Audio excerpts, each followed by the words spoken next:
Hello दोस्तों, नमस्कार, जय हिंद, वंदे मातरम। कैसे आप सभी दोस्तों। ये सीपीसीटी एग्ज़ाम का ये जो दूसरा फेस शुरू हुआ है, जो जिसका एग्ज़ाम मार्च में होने वाला है, मार्च 2026 में 13, 14 और 15 मार्च को अभी शेड्यूल दिखा रहा है। अभी फरवरी में जो एग्ज़ाम हुआ था, सॉरी जनवरी में हुआ था, तो जिनका भी एग्ज़ाम उसमें क्रैक हुआ है तो ठीक है, और बहुत सारे लोगों का किसी न किसी कारणवश एग्ज़ाम नहीं निकल पाया है। तो उन सभी के लिए दोस्तों ये बहुत ही सुनहरा मौका है। अगर आप थोड़ा सा और कोशिश करेंगे तो आप इसमें ज़रूर क्रैक कर पाएंगे। तो उसी के रिगार्डिंग दोस्तों हमने यहाँ पे फिर से वीडियो आपके लिए लाया है।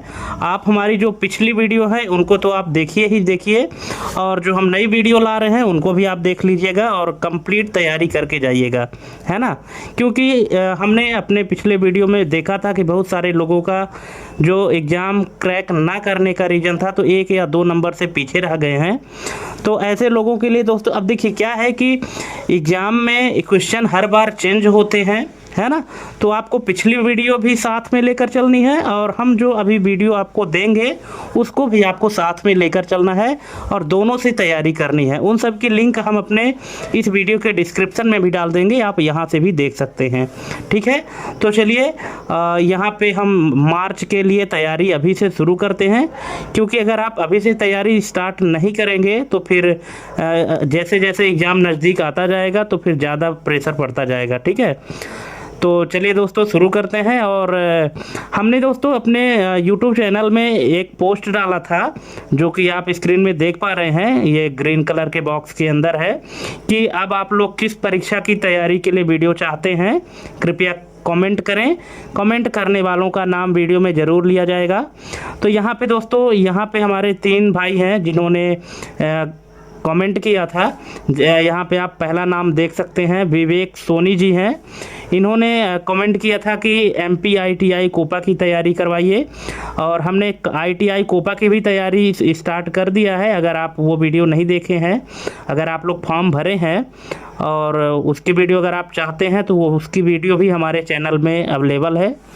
दूसरे हैं ये कौन है, रागनी गौड़ जी हैं। इन्होंने भी मैसेज किया था कि CPCT से रिलेटेड तैयारी करवाना है, CPCT से रिलेटेड वीडियो लाइए सर। तो इन्होंने भी कमेंट किया था। और तीसरे हैं हमारे ये अमर यादव जी हैं। इन्होंने भी CPCT के लिए ही रिकमेंड किया था, अभी 5 दिन पहले ही इन्होंने मैसेज किया है, ठीक है। तो दोस्तों ये हमारे ऐसे भाई हैं जिन्होंने कमेंट किया था। आप सभी को बहुत बहुत धन्यवाद कि आप लोगों ने हमें सपोर्ट किया, और हमको ये डिसाइड करने में बहुत ही हेल्प मिला कि हमको किस टॉपिक पर वीडियो बनानी चाहिए, ठीक है। तो अगर आप लोग हमारी वीडियो देख रहे हैं तो आप लोगों का बहुत बहुत धन्यवाद कि आप लोगों ने हमें सपोर्ट किया। और अगर आप लोग भी चाहते हैं कि आप लोगों का भी नाम लिया जाए तो प्लीज़ कमेंट करिएगा, है ना, और अपना सुझाव ज़रूर दीजिएगा। तो चलिए दोस्तों देरी ना करते हुए और हम शुरू करते हैं। और अगर आप वीडियो देखना स्टार्ट कर दिए हैं तो कंप्लीट वीडियो देखिएगा।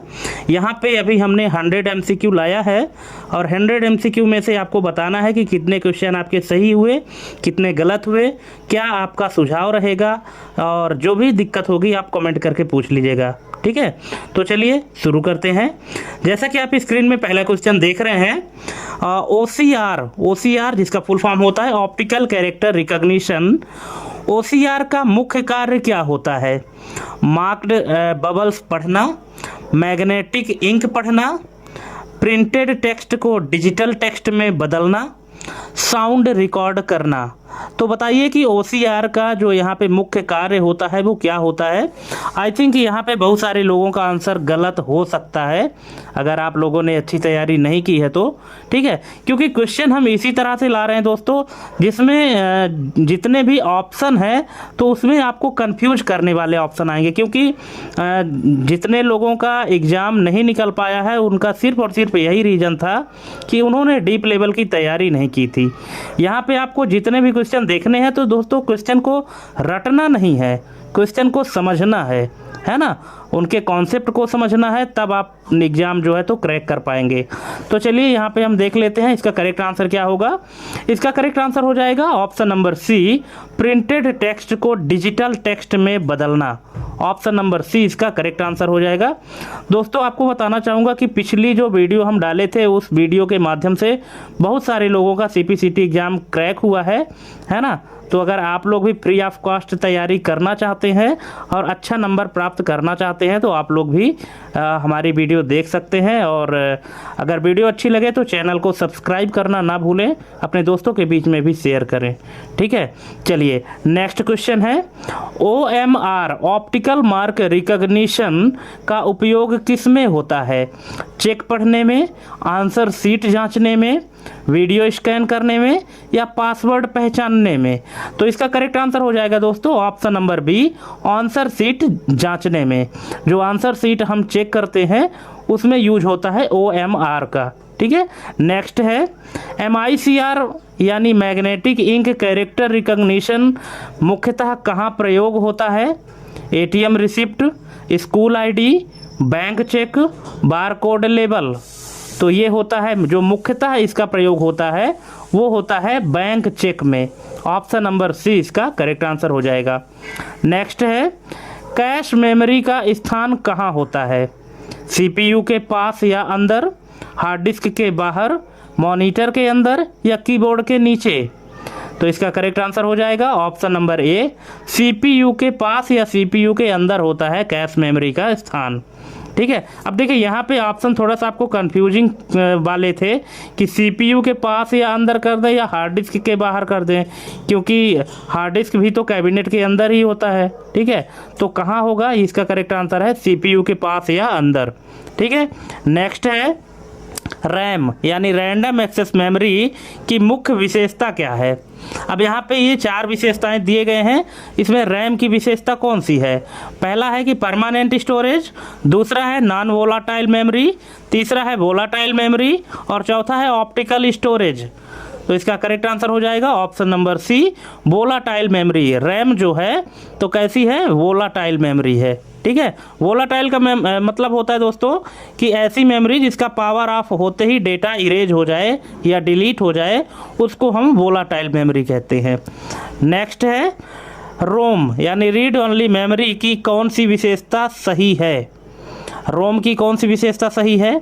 अब यहाँ पे ऑप्शन है कि पावर ऑफ होने पर डेटा मिट जाता है, केवल कैश के रूप में काम करती है, केवल टेम्परेरी डेटा रखती है, या और चौथा है कि परमानेंट इंस्ट्रक्शन स्टोर रहती है। तो इसका जो करेक्ट आंसर है वो क्या होगा? तो इसका करेक्ट आंसर अगर आपको पता है तो आप कमेंट कर सकते हैं, और नहीं पता है तो फिर भी आप वीडियो पॉज करके चारों ऑप्शन को पहले अच्छे से पढ़ लीजिए, समझ लीजिए, इसके बाद फिर आंसर दीजिएगा। ठीक है, क्योंकि आपकी जो गड़बड़ी हुई है एग्ज़ाम में, पिछले एग्ज़ाम में, तो यही है कि आपने ऑप्शन को अच्छे से पढ़ा नहीं और इसलिए आपका जो एग्ज़ाम है वो ख़राब हो गया। ठीक है, तो यहाँ पे करेक्ट आंसर हो जाएगा option number D, permanent instructions store रहती हैं किसमें? रोम में। ठीक है, रोम जो है रीड ओनली मेमोरी का मतलब है कि जब कंप्यूटर की डिजाइनिंग होती है, डेवलपमेंट जब होता है, तो उसी दौरान प्रोग्रामर के द्वारा इंस्ट्रक्शन को स्टोर कर दिया जाता है परमानेंट।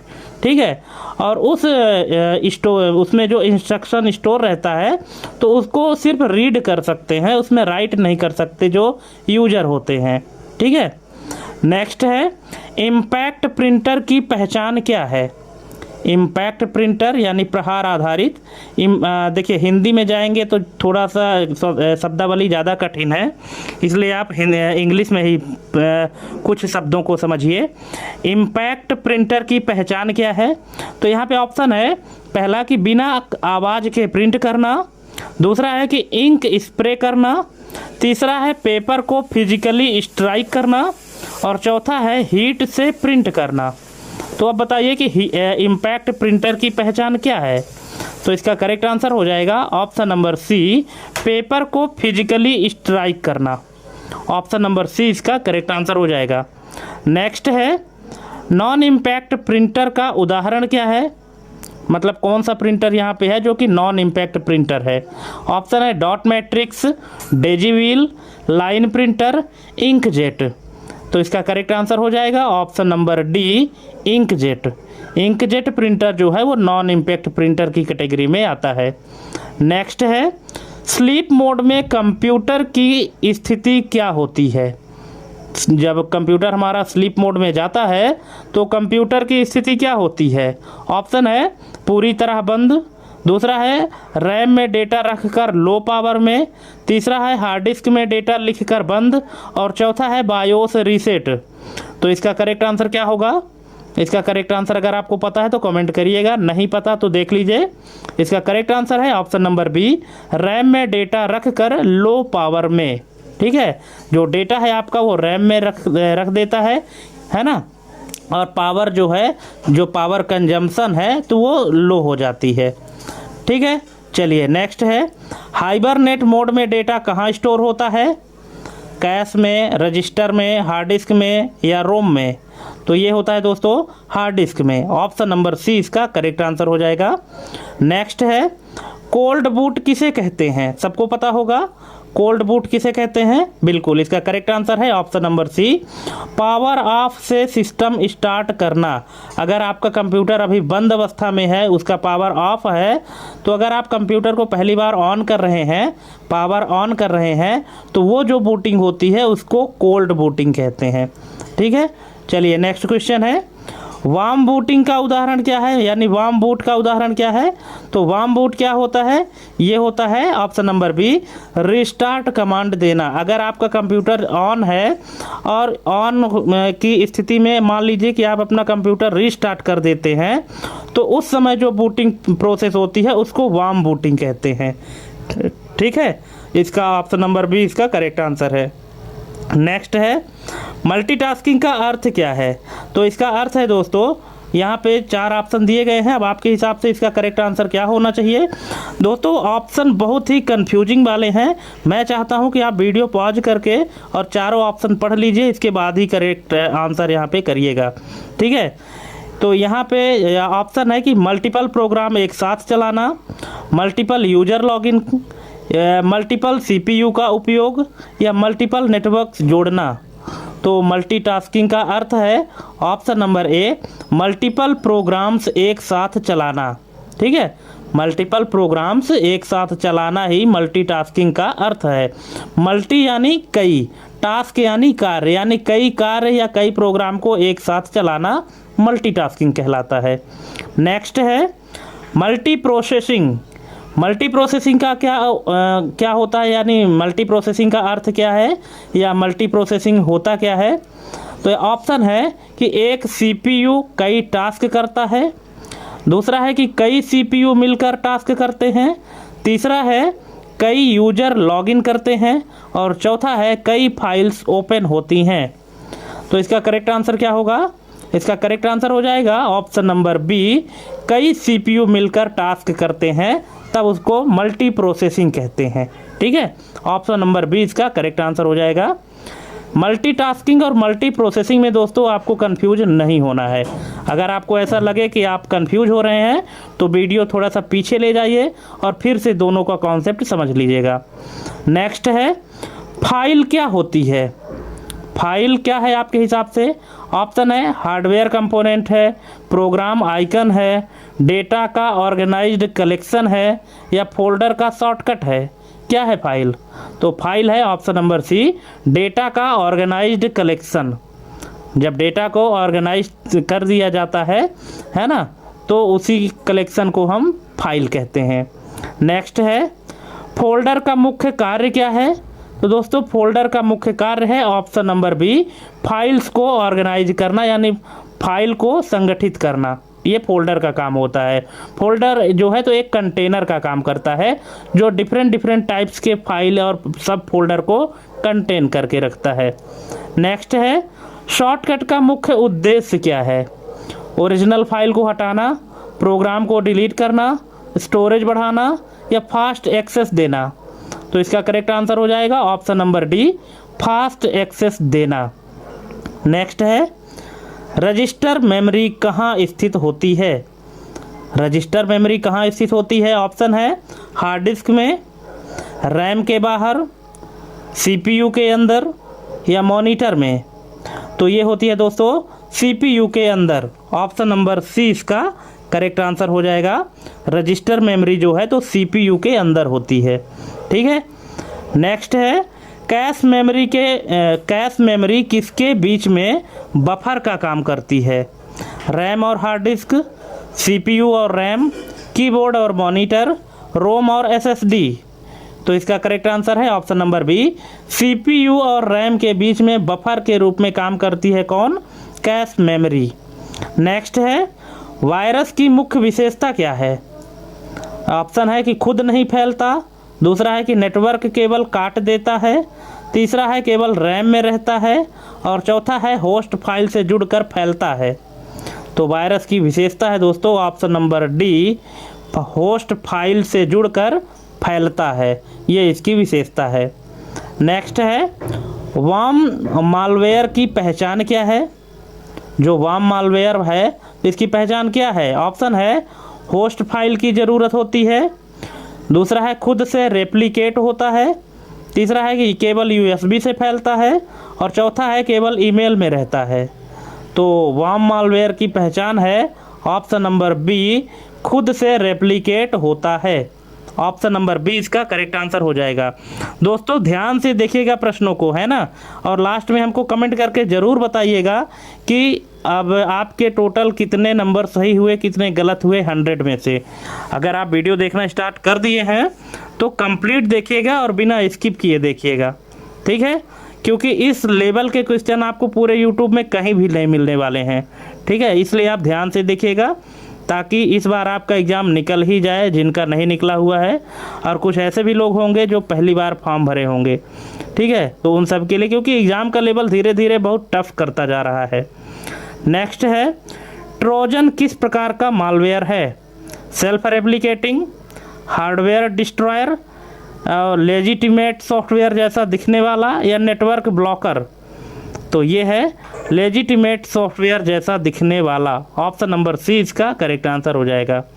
नेक्स्ट है ALU यानी एरिथमेटिक लॉजिक यूनिट का कार्य क्या है? इसका कार्य क्या है? तो इसका कार्य है दोस्तों ऑप्शन नंबर सी, लॉजिकल और अरिथमेटिक ऑपरेशन करना। जो तार्किक कार्य होते हैं और गणितीय कार्य होते हैं उनको करने के लिए ALU यूज किया जाता है। नेक्स्ट है CU यानी कंट्रोल यूनिट, इसका मुख्य कार्य क्या है? तो इसका मुख्य कार्य है option number D, system operations को कंट्रोल करना। ऑप्शन नंबर डी इसका करेक्ट आंसर हो जाएगा। नेक्स्ट है ALU और CU मिलकर किसका निर्माण करते हैं? अब बताइए कि ALU अरिथमेटिक लॉजिक यूनिट और CU यानी कंट्रोल यूनिट, ये दोनों यूनिट जब मिलते हैं तो इनको मिलने से कौन सा यूनिट का निर्माण होता है? ऑप्शन है रैम, CPU, GPU, HDD। तो दोस्तों ALU और CU मिलकर CPU का निर्माण करते हैं, ऑप्शन नंबर बी। नेक्स्ट है OCR यानी ऑप्टिकल कैरेक्टर रिकॉग्निशन किस प्रकार के डेटा को पढ़ता है? Magnetic ink, printed characters, sound waves, या हीट सिग्नल्स? तो ये पढ़ता है प्रिंटेड कैरेक्टर्स को, ऑप्शन नंबर बी इसका करेक्ट आंसर हो जाएगा।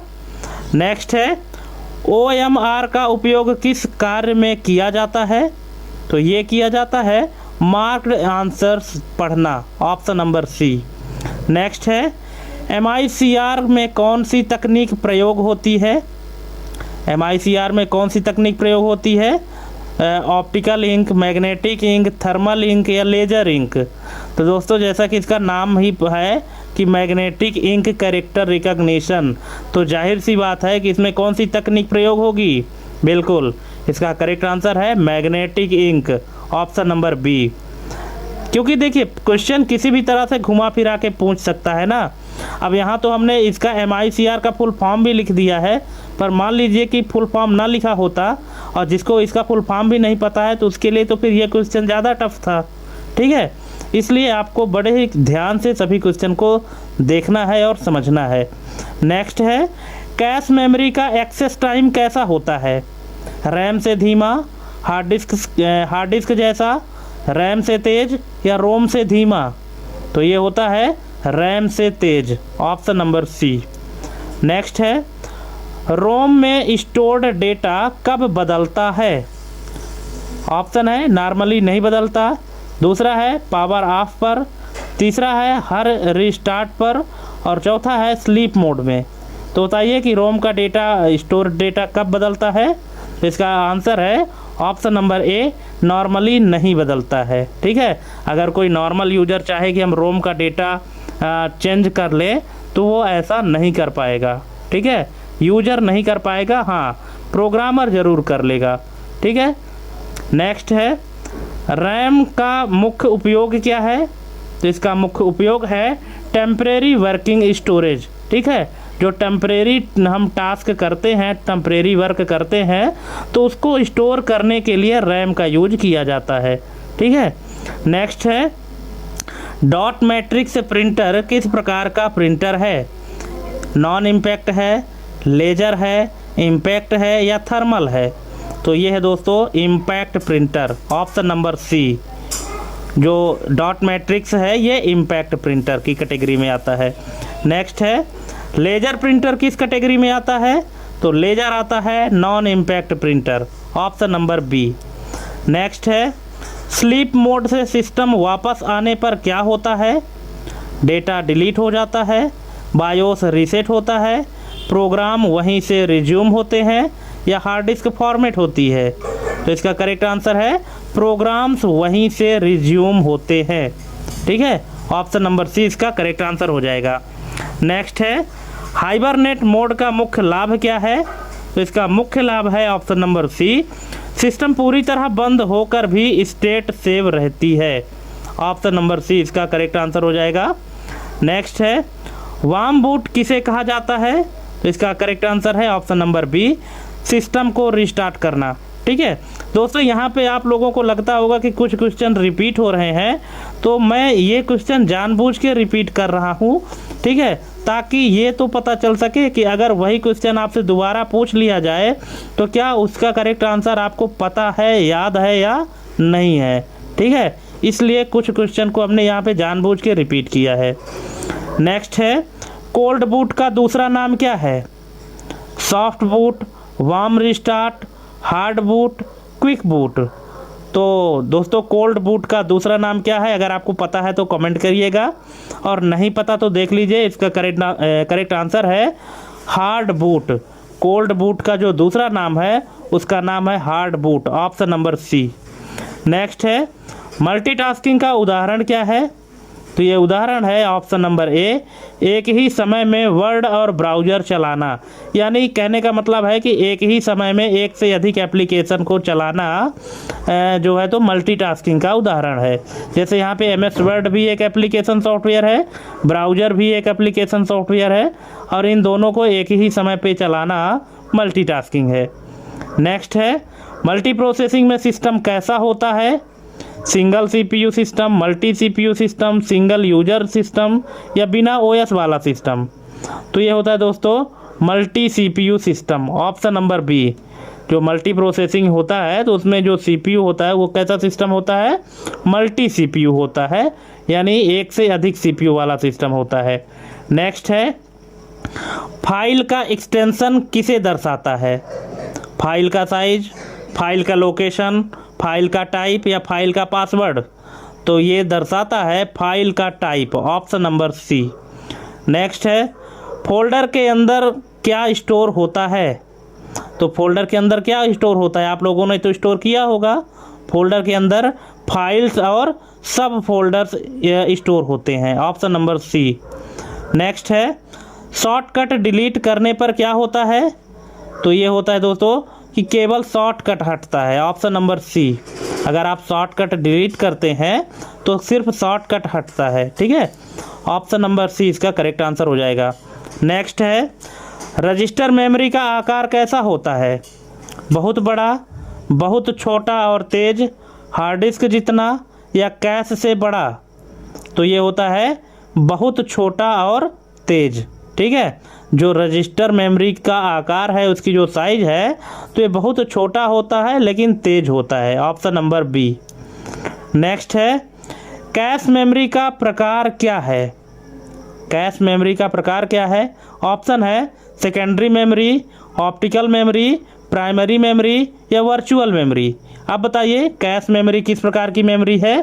तो इसका करेक्ट आंसर अगर आपको पता है दोस्तों तो वीडियो पॉज करके क्वेश्चन नंबर के साथ में इसका आंसर कमेंट करिएगा, और नहीं पता तो देख लीजिए कैश जो है तो प्राइमरी मेमोरी के कैटेगरी में आता है। ठीक है, option number C, cache memory जो है तो प्राइमरी मेमोरी है। नेक्स्ट है, वायरस को फैलने के लिए क्या चाहिए? नेटवर्क केबल चाहिए, होस्ट फाइल या प्रोग्राम चाहिए, इंटरनेट ज़रूरी है या प्रिंटर ड्राइवर? तो इसका करेक्ट आंसर है option number B, host file या प्रोग्राम। ऑप्शन नंबर बी इसका करेक्ट आंसर हो जाएगा। नेक्स्ट है, वार्म किस तरह फैलता है? जो वार्म है, वार्म मालवेयर है, तो ये किस तरह फैलता है?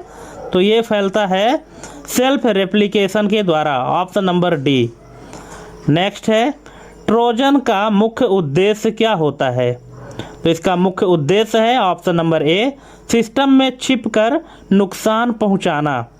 ट्रोजन का मुख्य उद्देश्य है, ऑप्शन नंबर ए इसका करेक्ट आंसर हो जाएगा। नेक्स्ट है, एएलयू किस प्रकार के ऑपरेटर, एएलयू जो है तो किस प्रकार के ऑपरेशन करता है? तो ये करता है दोस्तों अरिथमेटिक और logical operation. Option number D. Next है, सीयू यानी कंट्रोल यूनिट किसे निर्देश देती है? केवल रैम, केवल हार्ड डिस्क, केवल मॉनिटर, पूरे सिस्टम के कंपोनेंट्स?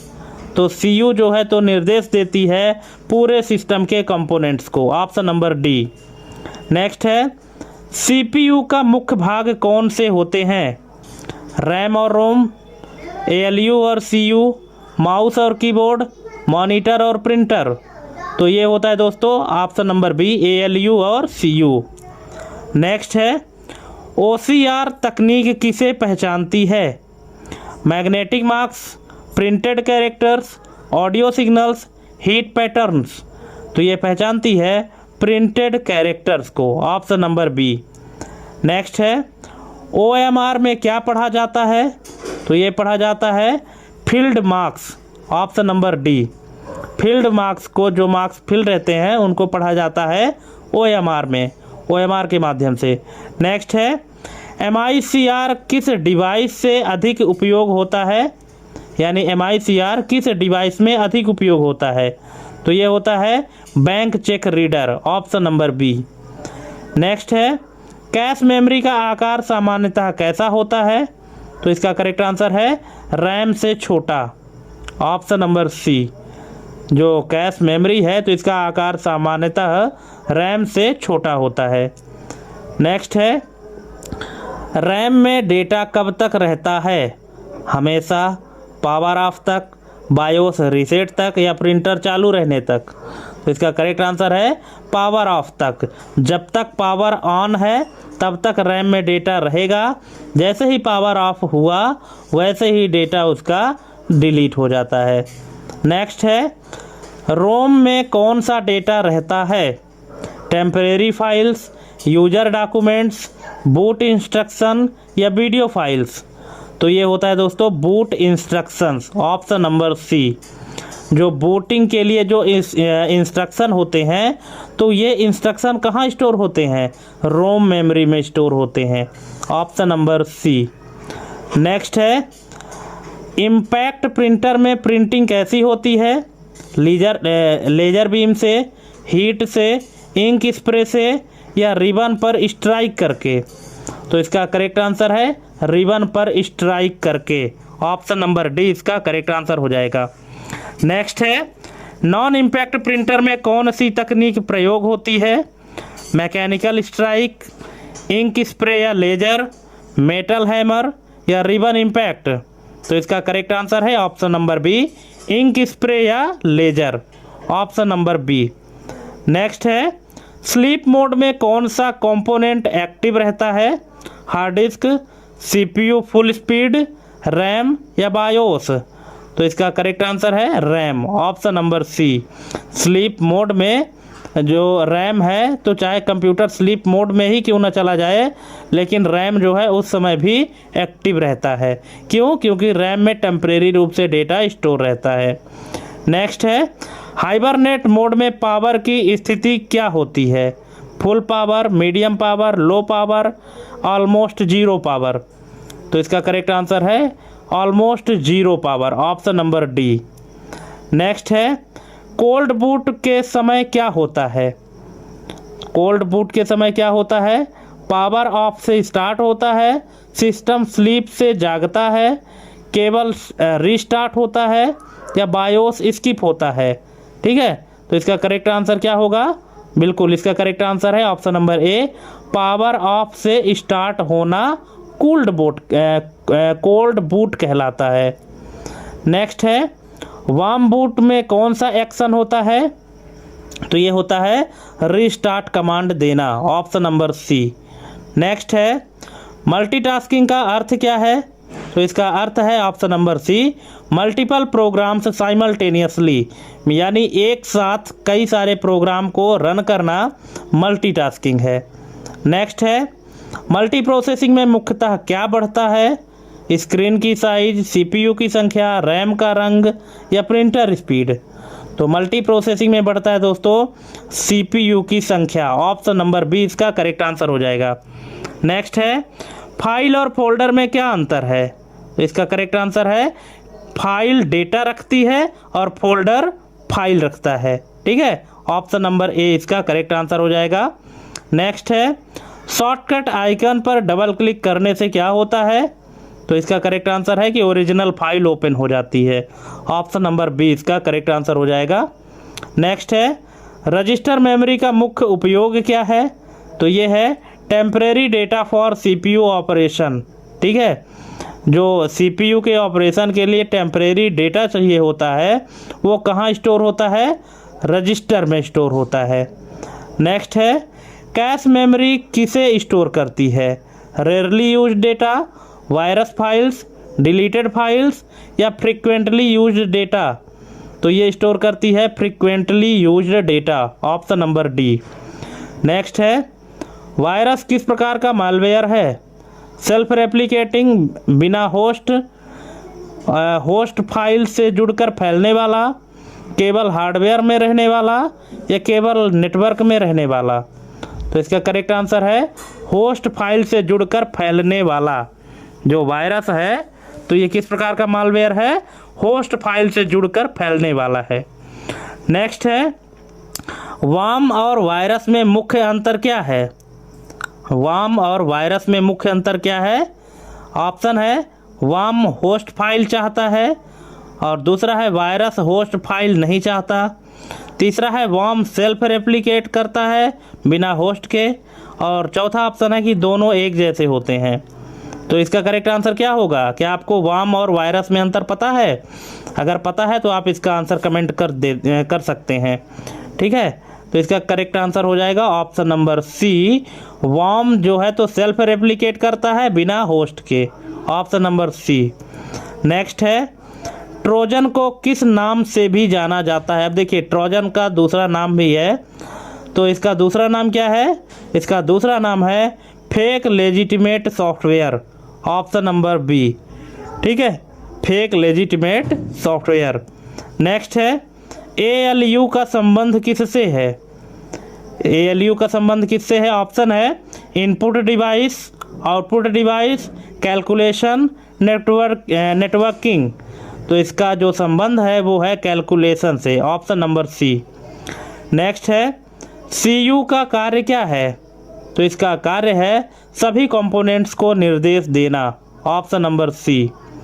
नेक्स्ट है CPU को क्या कहा जाता है? CPU को क्या कहा जाता है? कई सारे लोगों को पता है। ऑप्शन यहाँ पे कि कंप्यूटर का दिल, कंप्यूटर का दिमाग, कंप्यूटर की आँख, या कंप्यूटर का कान। तो CPU को कहते हैं कंप्यूटर का दिमाग, ऑप्शन नंबर बी। नेक्स्ट है रजिस्टर, कैश और रैम में स्पीड का सही क्रम क्या है? यहाँ पे 4 ऑप्शन दिए गए हैं, आप चाहें तो वीडियो पॉज करके और चारों को पढ़ सकते हैं अच्छे से। इसके बाद फिर इसका करेक्ट आंसर दीजिएगा कि रजिस्टर है, कैश है और रैम है, ये तीनों मेमोरी है। तो इनमें स्पीड का जो सही क्रम है तो वो क्या है? तो इसका करेक्ट आंसर हो जाएगा ऑप्शन नंबर ए, रजिस्टर, कैश और रैम। पहले रजिस्टर, पहले स्पीड में रजिस्टर है, उसके बाद फिर कैश, इसके बाद फिर रैम। नेक्स्ट है OCR में किस प्रकार की इनपुट की आवश्यकता होती है? Audio signal, printed text image, magnetic tape, barcode strip. तो इसका करेक्ट आंसर है printed text image. Option number B इसका करेक्ट आंसर हो जाएगा।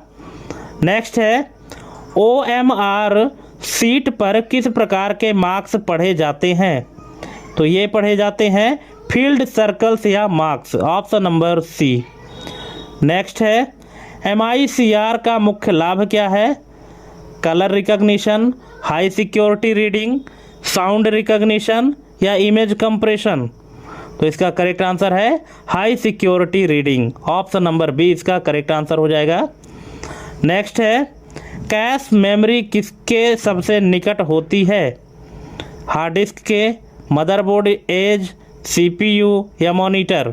तो इसका करेक्ट आंसर है CPU। Option number C. Next है रैम को किस नाम से भी जाना जाता है? रैम का दूसरा नाम क्या है? क्या आप लोगों को पता है? अगर पता है तो कमेंट करिएगा और नहीं पता तो देख लीजिएगा। यहाँ पे 4 ऑप्शन दिए गए हैं, ऑप्शन को देख लीजिए। पहले ऑप्शन लिखा है कि secondary memory, virtual memory, optical memory या मेन मेमोरी। तो दोस्तों रैम को कहा जाता है मेन मेमोरी। ठीक है, ऑप्शन नंबर डी। रैम को दूसरा नाम रैम का है मेन मेमोरी। ठीक है, क्योंकि रैम अगर कंप्यूटर में नहीं है तो फिर आप काम कैसे करेंगे? ठीक है, इसलिए रैम को मेन मेमोरी कहा जाता है। नेक्स्ट है रोम का उपयोग मुख्यतः किसके लिए होता है? तो ये होता है बूटिंग इंस्ट्रक्शंस के लिए। Option number C. नेक्स्ट है इम्पैक्ट प्रिंटर में कौन सा पार्ट सीधे पेपर को स्ट्राइक करता है? तो ये करता है प्रिंटर हैमर या pins. Option number C. Next है नॉन इम्पैक्ट प्रिंटर का कौन सा लाभ होता है? ऑप्शन है नॉइज अधिक करता है, स्लो स्पीड, रिबन जरूरी या साइलेंट ऑपरेशन। तो इसका मुख्य लाभ है option number D silent operation. जो इसका ऑपरेशन होता है वो साइलेंटली होता है, शोर शराबा नहीं होता नॉन इम्पैक्ट प्रिंटर में। नेक्स्ट है स्लीप मोड में पावर सप्लाई किस स्थिति में होती है? Full off, full on, low power state, overload state. तो ये है low power state. Option number C. Next है हाइबरनेट मोड में सिस्टम चालू होने पर क्या होता है? तो ये होता है प्रीवियस सेशन रिस्टोर होता है। जो प्रीवियस सेशन होता है वो क्या हो जाता है? रिस्टोर हो जाता है। नेक्स्ट है कोल्ड बूट के समय कौन सी प्रक्रिया सबसे पहले होती है? Application load, post, printer check, internet connect. तो कोल्ड बूट के समय कौन सी प्रक्रिया सबसे पहले होती है? ये होती है दोस्तों ऑप्शन नंबर बी पोस्ट, यानी पावर ऑन सेल्फ टेस्ट। ठीक है, ये प्रक्रिया सबसे पहले होती है जब कोल्ड बूटिंग होती है। तो अगर ये सभी पार्ट की जो समीक्षा है, जो चेकिंग है, तो ऑपरेटिंग सिस्टम करता है। अगर सभी सही है तो बूटिंग प्रक्रिया कंप्लीट होती है, अदरवाइज एरर आ जाता है। नेक्स्ट है वार्म बूट का दूसरा नाम क्या है? वार्म बूट का दूसरा नाम क्या है? ऑप्शन है hard boot, cold restart, soft boot या फुल बूट। तो वार्म बूट का दूसरा नाम है दोस्तों option number C soft boot. ठीक है, कोल्ड बूट का जो दूसरा नाम है वो है हार्ड बूट और वार्म बूट का दूसरा नाम है सॉफ्ट बूट। ये आपको ध्यान रखना है। ठीक है, इसका मतलब है कि अगर पहली बार आपका कंप्यूटर बूट हो रहा है तो हार्ड तरीके से बूट होगा। ठीक है, और अगर आपका कंप्यूटर दूसरी बार यानी रीस्टार्ट करने पर बूट हो रहा है तो वो सॉफ्ट तरीके से बूट होगा। इस तरह से आपको ध्यान रखना है। ठीक है, तो कोल्ड बूट को हार्ड बूट कहते हैं और वार्म बूट को सॉफ्ट बूट कहते हैं। ये आपको ध्यान रखना है। नेक्स्ट है मल्टीटास्किंग किसके द्वारा संभव होती है? तो ये होती है दोस्तों ऑपरेटिंग सिस्टम के द्वारा। ऑप्शन नंबर बी इसका करेक्ट आंसर हो जाएगा। नेक्स्ट है मल्टी प्रोसेसिंग का मुख्य उद्देश्य क्या है? स्टोरेज बढ़ाना, पावर कंजम्पशन बढ़ाना, प्रोसेसिंग स्पीड बढ़ाना या स्क्रीन साइज बढ़ाना। तो मल्टी प्रोसेसिंग का जो मुख्य उद्देश्य है वो है प्रोसेसिंग स्पीड बढ़ाना, option number C. Next, file का नाम बदलने से क्या बदलता है? अगर आप फाइल का नाम बदल देते हैं तो इससे क्या बदल जाएगा? ऑप्शन है फाइल का कंटेंट, फाइल का साइज, फाइल का टाइप या केवल फाइल का नाम। तो इसका करेक्ट आंसर है केवल फाइल का नाम बदलेगा। ठीक है, अगर आप फाइल का नाम चेंज करते हैं तो ऐसा नहीं है कि अगर आप फाइल का नाम चेंज किए हैं तो उसके अंदर का कंटेंट बदल जाएगा, ऐसा नहीं है। ठीक है, अगर आप फाइल का नाम बदले हैं तो सिर्फ और सिर्फ उस फाइल का नाम बदलेगा, ना तो उसकी साइज बदलेगी, ना उसका कंटेंट बदलेगा और ना तो उस फाइल की टाइप बदलेगी, सिर्फ और सिर्फ उस फाइल का नाम बदलेगा। ठीक है, नेक्स्ट है फोल्डर को और किस नाम से जाना जाता है? आप बताइए, फोल्डर का दूसरा नाम भी है, क्या आप लोगों को पता है? अगर पता है तो प्लीज़ क्वेश्चन नंबर 91 इसका आंसर कमेंट करिएगा कि फोल्डर को और किस नाम से जाना जाता है। देखते हैं किन किन को पता है। यहाँ पे ऑप्शन है डायरेक्टरी, रजिस्टर, कैश, सेक्टर। तो इसका करेक्ट आंसर क्या होगा? इसका करेक्ट आंसर हो जाएगा ऑप्शन नंबर ए, डायरेक्टरी। ठीक है, फोल्डर का दूसरा नाम दोस्तों डायरेक्टरी भी है। ठीक है, चलिए नेक्स्ट क्वेश्चन है, शॉर्टकट का आइकन आमतौर पर कैसे पहचाना जाता है? रेड कलर से, एरो साइन से, लार्जर साइज से या साउंड आइकन से? तो ये पहचाना जाता है ऑप्शन। आप देखिए, क्या आप लोगों को पता है कि आप शॉर्टकट का आइकन कैसे पहचानेंगे? अगर आपको पता है तो कमेंट करिए, नहीं पता तो देखिए इसका करेक्ट आंसर है एरो साइन से। ठीक है, जब किसी भी फाइल का आप शॉर्टकट बनाते हैं तो उस शॉर्टकट में एक छोटा सा एरो का साइन हो जाता है, एरो का है, ठीक है, तीर का निशान, तो उसी से पहचाना जाता है कि ये क्या है, शॉर्टकट है किसी भी फाइल का। नेक्स्ट है, रजिस्टर मेमोरी किसके नियंत्रण में काम करती है? प्रिंटर, हार्ड डिस्क, CPU या कीबोर्ड? तो ये काम करती है दोस्तों CPU के कंट्रोल में। ठीक है, CPU के नियंत्रण में रजिस्टर मेमोरी काम करती है। नेक्स्ट है, कैश मेमोरी का उपयोग किसे कम करने के लिए किया जाता है? ऑप्शन है power consumption, access time, screen resolution, printer noise. तो इसका करेक्ट आंसर हो जाएगा option number B, access time, है ना। एक्सेस टाइम को कम करने के लिए कैश मेमोरी का यूज किया जाता है। नेक्स्ट है, वायरस को सिस्टम में फैलने से रोकने के लिए क्या उपयोग किया जाता है? कंपाइलर, असेंबलर, डिबगर या एंटीवायरस? तो इसका करेक्ट आंसर है option number D, antivirus. Virus को सिस्टम में रोकने के लिए एंटीवायरस का यूज किया जाता है। नेक्स्ट है, वर्म मुख्यतः किस माध्यम से तेज़ी से फैलता है? Printer cable, network, keyboard, monitor? तो ये फैलता है दोस्तों नेटवर्क से, ऑप्शन नंबर बी। नेक्स्ट है, ट्रोजन सिस्टम में कैसे प्रवेश करता है? सेल्फ रेप्लिकेशन से, हार्डवेयर डैमेज से, लेजिटिमेट सॉफ्टवेयर बनकर या बायोस अपडेट से?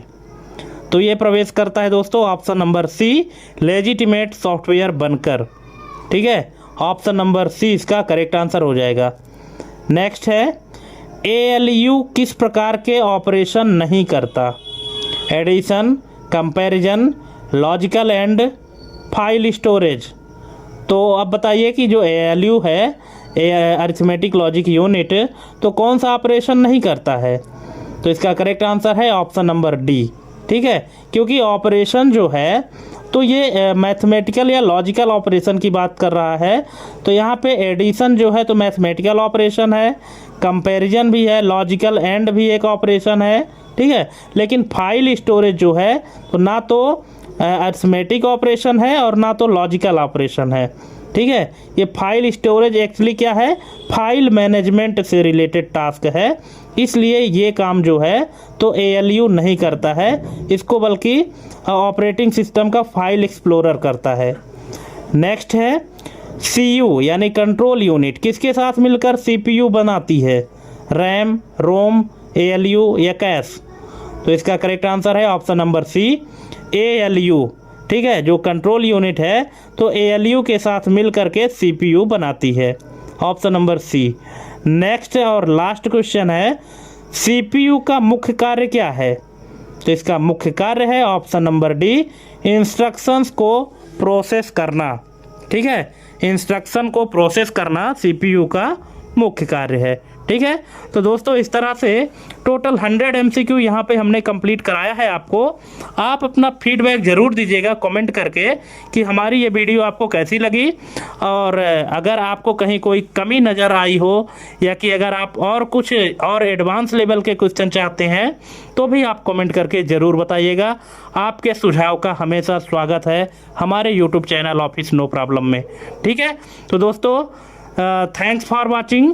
हमारी एक कंप्लीट वीडियो देखने के लिए कृपया ऐसे ही और वीडियो पाने के लिए हमारे चैनल को सब्सक्राइब करना ना भूलें।